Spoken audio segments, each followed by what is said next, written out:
27 тамызда Грекия үкіметінің премьер-министрі Василий Китану Христофилудың ант беру рәсімі өтті.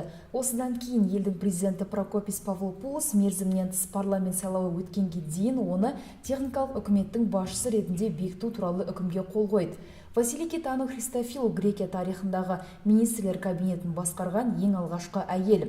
Кезекті үкіметтің құрамы жұма күні хабарланады. Жаңа премьерден бұрын осы орында отырған Алексис Ципрас депутаттардың жартысы Грекияға берілетін үшінші қаржылай көмек туралы пакетке қарсы дауыс бергеннен соң орнынан кеткен еді. Енді барлық назар сайлаудан кейін құрылатын үкіметке ауады. Әлі де өз танымалдылығын сақтап қалған Алексис Ципрас өз бетімен үкімет құруға құқық беретін мандат алуға ниетті.